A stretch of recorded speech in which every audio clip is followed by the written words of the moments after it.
Hello everyone, welcome back to the Learners Study YouTube channel. Modern Indian history के एक और नए video में आप सभी लोगों का स्वागत है। जैसा कि आप लोगों को पता होगा, मैं काफ़ी लंबे टाइम से मॉडर्न इंडियन हिस्ट्री की सीरीज़ जो है वो कंप्लीट करवा रही हूँ और अब हम लोग जो है इसके एकदम एंड फेज़ पे पहुँच चुके हैं।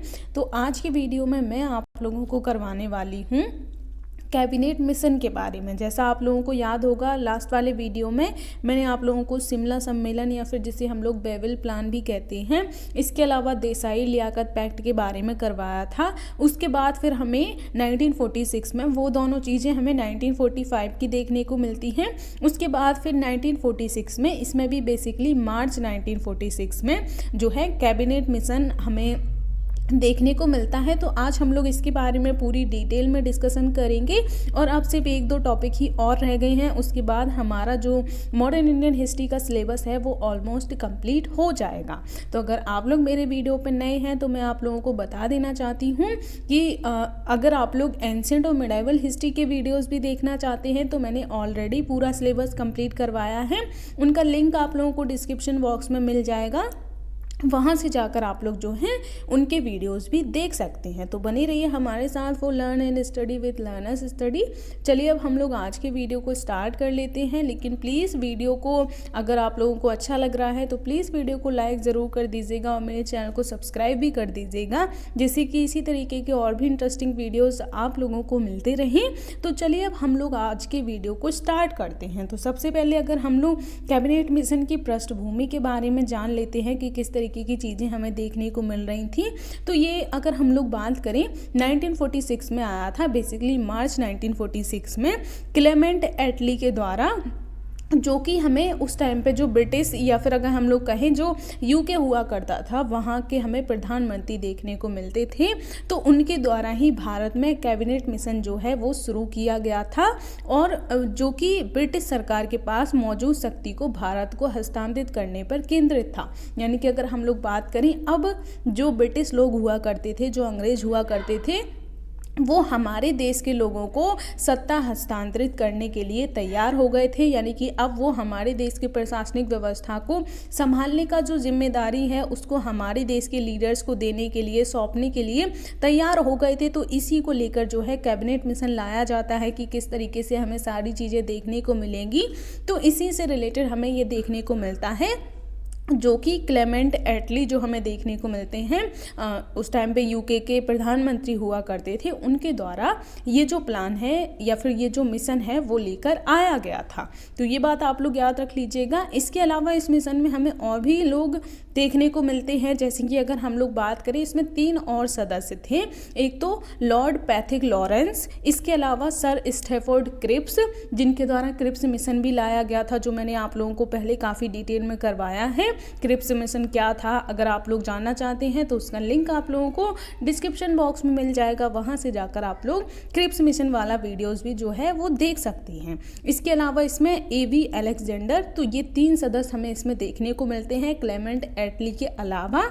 इसके अलावा अगर हम लोग इसके उद्देश्य के बारे में बात करें तो बेसिकली भारत के जो लोग हुआ करते थे उनको सत्ता सौंपना तो था ही, लेकिन किस तरीके से उसके लिए ये लोग जो है संविधान सभा के गठन के बारे में भी इसी मिशन में हमें देखने को मिलता है। इसके अलावा एक अंतरिम सरकार के गठन की भी बात की जाती है। तो ये हमें इसका उद्देश्य देखने को मिलता है कि संविधान सभा की जो संरचना है उसको निर्धारित करना, संविधान सभा का गठन करना और अंतरिम सरकार का गठन करना। अंतरिम सरकार में हमें देखने को मिलता है कि जिस कि बाद में जो सरकार बनती है हमारे देश में स्वतंत्रता मिलने के बाद, उसी का एक रूप हमें देखने को मिलता है, जिसमें हमारे देश के जो प्रमुख लीडर्स हुआ करते थे उनको सारी जिम्मेदारियां सौंपी जाती हैं। तो इसमें अगर हम लोग बात करें, आप लोग जाके पूरे डिटेल में देखिएगा कि जो अंतरिम सरकार बनती है उसमें किस किस लीडर को कौन कौन से मंत्रालय सौंपे गए थे। जैसे कि अगर हम लोग बात करें, जवाहरलाल नेहरू को ही अंतरिम सरकार में भी प्रधानमंत्री के रूप में चुना गया था।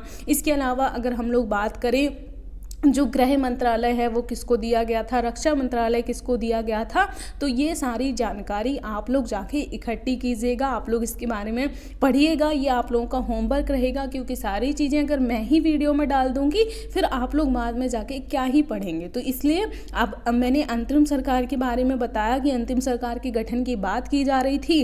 तो अब अंतरिम सरकार में कौन कौन से लोग हुआ करते थे, किस किस को कौन सा मंत्रालय दिया गया था, इसके बारे में जो जानकारी है वो आप लोग खुद से इकट्ठी कीजिएगा। तो यहाँ पे हमें इसका यही उद्देश्य देखने को मिलता है कि संविधान सभा का गठन करना है और अंतरिम सरकार का गठन करना है। तो ये दो चीज़ें हमें देखने को मिलती हैं। अब अगर हम लोग आगे बात करें किस तरीके से इसकी चीज़ें स्टार्ट होती हैं उसके बारे में अगर हम लोग बात करें, यानी कि इसमें कौन कौन से प्रमुख प्रस्ताव शामिल किए गए थे, हम लोग इसके प्रस्तावों को देख लेते हैं।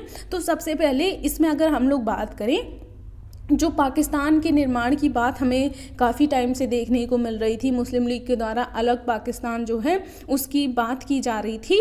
तो इस प्रस्ताव को जो है इस मिशन में अस्वीकार कर दिया जाता है, लेकिन इसमें जो प्रांत हुआ करते थे जिन्हें प्रेजेंट टाइम में हम लोग राज्य कहते हैं उनको ज़्यादा स्वायत्तता दे दी जाती है। इसके अलावा अगर हम लोग बात करें उन्हें अवशिष्ट शक्तियाँ भी प्रदान कर दी जाती हैं। ये अपशिष्ट नहीं है, अवशिष्ट है, तो प्लीज़ आप लोग इसे सही कर लीजिएगा, पा की जगह बुआ आएगा, तो इसे आप लोग सही कर लीजिएगा।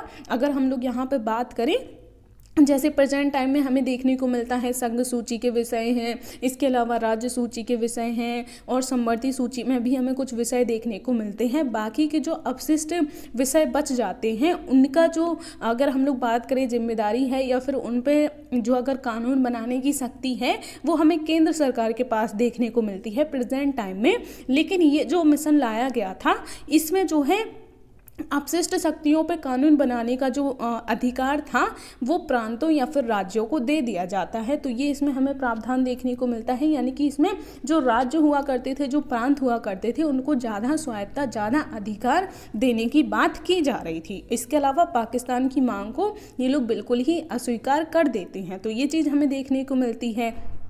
इसके अलावा इसमें यह भी कहा गया था कि जो संविधान सभा का गठन किया जाएगा उसमें जो सदस्य होंगे उनका चुनाव प्रांतीय विधानसभाओं के द्वारा ही किया जाएगा। यानी कि यहाँ पे भी जो प्रांत या फिर राज्य हुआ करते थे उनको ज़्यादा स्वायत्तता दी जाती है और इसमें ये कहा जाता है कि प्रांतों की जो विधानसभा है उसके द्वारा ही संविधान सभा के सदस्यों का चयन किया जाएगा। इसके अलावा रक्षा, विदेश मामले और संचार जो है इन सब के मुद्दों पे एक समान केंद्र की व्यवस्था की जाएगी। यानी कि ये सब जो मुद्दे हैं जैसे डिफेंस के हैं, इसके अलावा विदेशी मामले जो हमें देखने को मिलते हैं, इसके अलावा और भी संचार, परिवहन, आवागमन, ये सब जो मुद्दे हैं इन पर जो है केंद्र सरकार का अधिकार होगा और पूरे देश में केंद्र सरकार एक समान कानून इनके लिए बनाएगी। तो ये भी हमें इसमें प्रावधान देखने को मिलता है। इसके अलावा देसी रियासतें, इसके अलावा उत्तराधिकारी सरकार या फिर ब्रिटिश सरकार से समझौता करने हेतु स्वतंत्र होंगे। तो यहाँ पे देसी रियासतों को जो है ज़्यादा स्वायत्तता दे दी जाती है। तो ये कहा जाता है कि जो भी हमारे देश में देसी रियासतें हैं, जो राजा रजवाड़े हुआ करते थे, वो लोग उनको ये स्वतंत्रता प्रदान की जाएगी कि वो जो भी उत्तराधिकारी सरकार, कहने का मतलब है कि अंग्रेज जब हमारे देश से चले जाएंगे तो हमारे देश में जो सरकार बनेगी तो देसी रियासतों को ये स्वतंत्रता होगी कि वो या तो उत्तराधिकारी सरकार या फिर जो ब्रिटिश सरकार प्रेजेंट टाइम में वहाँ पे हमें देखने को मिल रही थी उससे किसी भी तरीके का समझौता कर सकते हैं। किसी भी तरीके से वो लोग या तो जो उत्तराधिकारी सरकार है उसके साथ मिलके काम कर सकते हैं या फिर ब्रिटिश सरकार के अकॉर्डिंग भी काम कर सकते हैं। तो देसी रियासतों को यहाँ पे जो है स्वतंत्रता दे दी जाती है। तो ये बात आप लोग याद रख लीजिएगा। तो यहाँ पे प्रांतों को तो स्वायत्तता दे ही गई थी, इसके अलावा जो देसी रियासतें हुआ करती थी उनको भी स्वतंत्रता दी गई थी। तो ये आप लोग याद रख लीजिएगा। इसके अलावा अगर हम लोग बात करें जो भारतीय प्रांत या फिर जो भारतीय राज्य हुआ करते थे उस टाइम पे, उनको 3 वर्गों में बांट दिया जाता है। एक तरफ उत्तर पश्चिमी भारत देखने को मिलता है, दूसरी तरफ पूर्वी भारत और तीसरा जो पार्ट था उसे इन्होंने भारत के मध्य भाग कहकर संबोधित किया था। तो ये 3 तरीके से भारत का विभाजन यहाँ पे किया जाता है। तो ये बात भी आप लोग याद रख लीजिएगा। तो इसमें उत्तर पश्चिम वाला मोस्टली अगर हम लोग बात करें जिसमें पाकिस्तान का मोस्टली एरिया और पंजाब, ये सारा हमें एरिया देखने को मिलता है, और पूर्वी भारत में बंगाल, असम, उड़ीसा, ये सारी चीज़ें हमें देखने को मिल जाती हैं। और बांग्लादेश वाला जो प्रेजेंट टाइम में हमें देखने को मिलता है वो एरिया भी इसमें आ जाता है। इसके अलावा जो मध्य भाग हमें देखने को मिलता है, इसमें मध्य प्रदेश, उत्तर प्रदेश, महाराष्ट्र, ये सारी चीज़ें जो हैं वो, तो इस तरीके से भारत का उस टाइम पे विभाजन किया गया था 3 पार्ट में। इसके अलावा और एक इसमें क्या प्रावधान देखने को मिल रहा था, तो आई एम सॉरी, ये इतने हमें इसमें प्रावधान देखने को मिलते हैं, और इन सारे ही प्रावधानों को कांग्रेस और मुस्लिम लीग जो है वो दोनों ही एक्सेप्ट कर लेती हैं। और फिर बाद में हमें देखने को मिलता है कि जुलाई 1946 में संविधान सभा के चुनाव हमें देखने को मिलते हैं, क्योंकि इन सभी मांगों को जो है वो दोनों के ही द्वारा स्वीकार कर लिया जाता है। तो ये चीज़ें हमें यहाँ पर देखने को मिलती हैं। ये प्रमुख प्रस्ताव जो हैं इन्हें आप लोग ज़रूर से याद रख लीजिएगा, क्योंकि ये काफ़ी इंपॉर्टेंट हो जाते हैं। इसमें क्या क्या प्रावधान थे तो इन्हें आप लोग ज़रूर से याद रख लीजिएगा। अब अगर हम लोग आगे बात करें किस तरीके की चीज़ें हमें देखने को मिल रही हैं, क्योंकि जब दोनों ही लोग इनको एक्सेप्ट कर लेते हैं इन सारे प्रस्तावों को, और संविधान सभा के लिए चुनाव की बात आती है, तो उसके बाद किस तरीके की चीज़ें हमें देखने को मिलती हैं हम लोग उनके बारे में डिस्कस कर लेते हैं। तो जब संविधान सभा के चुनाव होते हैं तो उसके में हमें देखने को मिलता है कि उसमें कांग्रेस के साथ साथ जो मुस्लिम लीग है उसकी भी स्थिति काफ़ी बेहतर देखने को हमें मिलती है। लेकिन निम्नलिखित कारणों से, ये आप लोग सही कर लीजिएगा, निम्नलिखित कारणों से मुस्लिम लीग जो है उसने संविधान सभा का बहिष्कार किया था। तो अब हम लोग देख लेते हैं कि जब मुस्लिम लीग जो है वो कैबिनेट मिशन के जो प्रस्ताव हैं उनको स्वीकार कर लेती है, फिर ऐसी क्या परिस्थितियां, ऐसी क्या कारण हमें देखने को मिलते हैं जिसकी वजह से मुस्लिम लीग जो है वो संविधान सभा का बहिष्कार करने लगती है, तो हम लोग उनको डिस्कस कर लेते हैं। जैसे कि अगर हम लोग बात करें, संविधान सभा में कांग्रेस का बहुमत ज़्यादा देखने को मिल रहा था, इस वजह से ये बात मुस्लिम लीग को जो है पसंद नहीं आ रही थी, तो ये हमें एक कारण देखने को मिलता है। इसके अलावा और क्या चीज़ें हमें देखने को मिलती हैं, तो जो प्रांतीय वर्गीकरण था, यानी कि प्रांतों को ज़्यादा स्वायत्तता, ज़्यादा अधिकार देने की बात जो थी, उसमें कांग्रेस जो है उसे वैकल्पिक मान रही थी, यानी कि कांग्रेस उसको जो है इतना ज़्यादा मतलब अनिवार्य नहीं मान रही थी, जैसे मुस्लिम लीग जो है इसको अनिवार्य मान रही थी। यानी कि मुस्लिम लीग का कहना था कि प्रांत है, जो राज्य हैं, उनको स्वायत्तता दी जानी चाहिए, उनका सही तरीके से वर्गीकरण किया जाना चाहिए। लेकिन कांग्रेस जो है इसको एक ऑप्शन के रूप में देख रही थी, यानी कि कांग्रेस जो है ये चाह रही थी कि जब हमारा देश स्वतंत्र हो जाए उसके बाद फिर हम लोग जो है अपने तरीके से डिसाइड करेंगे कि हमें जो प्रांत हैं, जो राज्य हैं, उनका किस तरीके से वर्गीकरण करना है। लेकिन मुस्लिम लीग जो है वो इस बात पर अड़ी हुई थी कि इसमें जिस तरीके के विभाजन की बात की गई है प्रांतों के, उसी तरीके का विभाजन किया जाए, और वो इसको अनिवार्य के रूप में देख रही थी। तो यहाँ पे ये एक मुद्दा देखने को मिलता है जिसकी वजह से दोनों में मतभेद फिर से पैदा हो जाते हैं। इसके अलावा जो मुस्लिम लीग की पहले भी मांग थी, जो मैंने आप लोगों को लास्ट वाले वीडियो में भी करवाया थी वेबल योजना में, शिमला सम्मेलन में, तो यहाँ पे हमें ये देखने को मिलता है कि जो अंतरिम सरकार के गठन की बात चल रही थी उसमें मुस्लिम लीग जो है उनका पहले से ही ये कहना था कि इसमें जो मुसलमानों को मनोनीत किया जाएगा उसका अधिकार केवल मुस्लिम लीग को होगा। लेकिन ये बात भी जो है इसमें स्वीकार नहीं की जाती है, यानी कि बाद में जब अंतरिम सरकार का गठन किया जाता है तो मुस्लिम लीग की ये जो मांग थी, जो हमें पहले से देखने को मिल रही थी, जब मैंने आप लोगों को लास्ट वाले वीडियो में, इसके अलावा लास्ट वीडियो में भी मैंने आप लोगों को करवाया था, तो ये सारी चीज़ें हमें देखने को मिलती हैं। जो मैंने राजा जी फॉर्मूला करवाया था उसमें भी ये बात कही गई थी, तब भी जो है वो असफल हो जाता है, क्योंकि मुस्लिम लीग की ये मांग देखने को मिलती है कि अंतरिम सरकार में मुसलमानों का जो मनोनयन किया जाएगा, उनकी जो संख्या होगी उसको मनोनीत करने का अधिकार केवल मुस्लिम लीग को ही होगा। लेकिन बाद में जैसी भी गतिविधियां होती हैं तो मुस्लिम लीग की ये मांग जो है उसको एक्सेप्ट नहीं किया जाता है। तो ये 3 हमें मेन कारण देखने को मिलते हैं जिसकी वजह से जो मुस्लिम लीग है वो संविधान सभा का बहिष्कार करने लग जाती है। तो पहला तो कांग्रेस का ज़्यादा बहुमत देखने को मिल रहा था, इसके अलावा प्रांतों के विभाजन के मुद्दे को लेकर दोनों के बीच में जो मतभेद देखने को मिल रहे थे, और अंतरिम सरकार में मुसलमानों को मनोनीत करने का अधिकार केवल मुस्लिम लीग को हो, ये बात एक्सेप्ट नहीं की जा रही थी। तो ये कुछ कारण थे जिसकी वजह से हमें देखने को मिलता है कि मुस्लिम लीग में जो है काफ़ी ज़्यादा इससे असंतोष हो जाता है और वो लोग जो है संविधान सभा का बहिष्कार करने लग जाते हैं। फिर यहाँ पे और क्या गतिविधियाँ वो लोग करते हैं, तो मुस्लिम लीग जो है उसने 16 अगस्त 1946 को प्रत्यक्ष कार्यवाही दिवस के रूप में सेलिब्रेट किया। प्रत्यक्ष कार्यवाही कार्यवाही दिवस जो है उसके रूप में उन्होंने उसे मनाया और पाकिस्तान निर्माण के लिए सांप्रदायिक दंगों को आधार बनाया। यानी कि अब यहाँ से हमें देखने को मिलता है कि हमारे देश में बाद में जो सांप्रदायिक दंगे इतनी ज़्यादा बड़े लेवल पर देखने को मिलते हैं उसकी शुरुआत हमें यहीं से देखने को मिल जाती है। जब संविधान सभा का गठन हो रहा था तो कई कारणों की वजह से, कई मतभेदों की वजह से मुस्लिम लीग जो है वो संविधान सभा का बहिष्कार करने लग जाती है और फिर वो जो है 16 अगस्त 1946 को जो पाकिस्तान निर्माण की मांग थी उसके लिए सांप्रदायिक दंगों पर उतर आती है और इसे वो लोग जो है प्रत्यक्ष कार्यवाही दिवस के रूप में घोषित करते हैं। यहाँ पर प्रत्यक्ष कार्यवाही से आप लोग इससे समझ ही सकते हैं, प्रत्यक्ष कार्यवाही का मतलब है कि अब वो लोग डायरेक्ट एक्शन करने पे उतर आए हैं। तो यहाँ से हमें देखने को मिलता है कि हमारे देश में बहुत बड़े लेवल पर जो है वो सांप्रदायिक दंगे होते हुए नजर आते हैं। लेकिन ये सारी चीज़ें चल रही थी, इन चीज़ों को देखते हुए जो है फिर भी अंतरिम सरकार का गठन हो जाता है सितंबर 1946 में। तो ये अगस्त की हमें घटना देखने को मिलती है।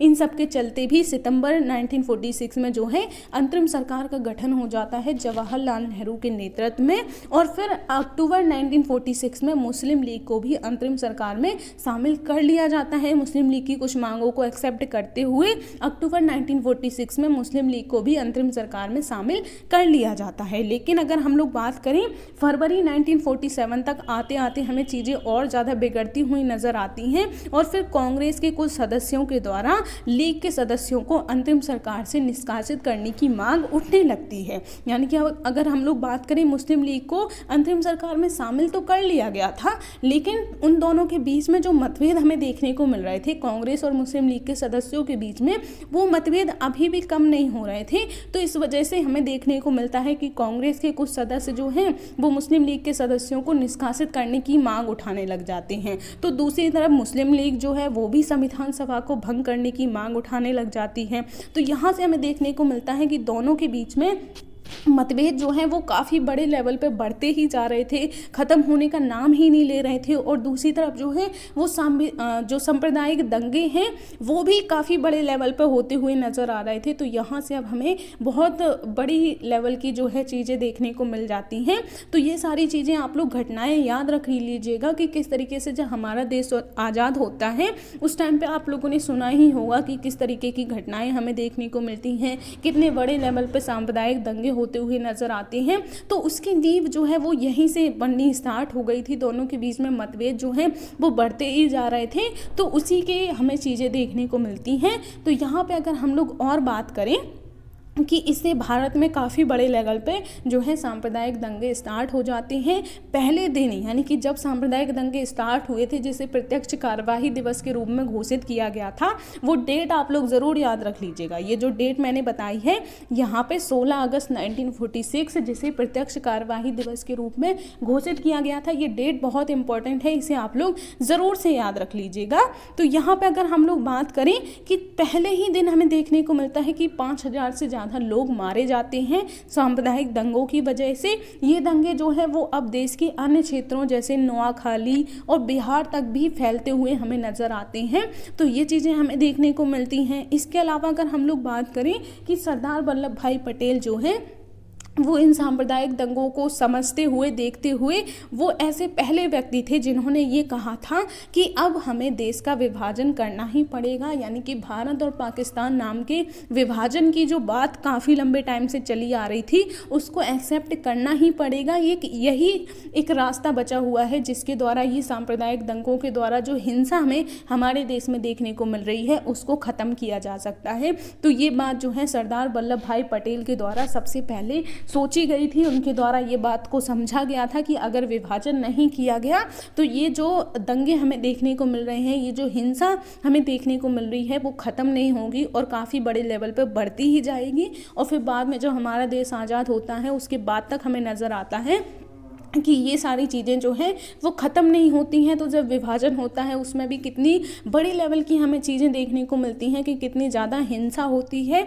तो इस हिंसा से गांधी जी भी काफ़ी ज़्यादा परेशान हो जाते हैं। तो वो सब घटनाएं हम लोग जो हैं आगे के वीडियोज़ में देखेंगे। तो यहाँ पर आप लोग देख लीजिएगा कि अंतरिम सरकार के गठन और संविधान सभा की मांग की जो बात चल रही थी उसका गठन किया जाता है। तो किस तरीके से कांग्रेस और मुस्लिम लीग के बीच में जो मतभेद के चलते सांप्रदायिक दंगों की शुरुआत हो जाती है और ये दंगे कितने बड़े लेवल पे आगे बढ़ जाते हैं कि इससे फिर हमारे देश का जो विभाजन है वो करना पड़ जाता है। तो इसी वजह से हमें देखने को मिलता है कि ये जो मिशन था कैबिनेट मिशन ये भी असफल हो जाता है, पूरे तरीके से ये सफल नहीं हो पाता है। तो उसके बाद फिर हमें माउंटबेटन जो है उनके नेतृत्व में माउंटबेटन प्लान देखने को मिलता है। तो अब नेक्स्ट वीडियो में हम लोग जो है माउंटबेटन योजना के बारे में डिस्कस करेंगे।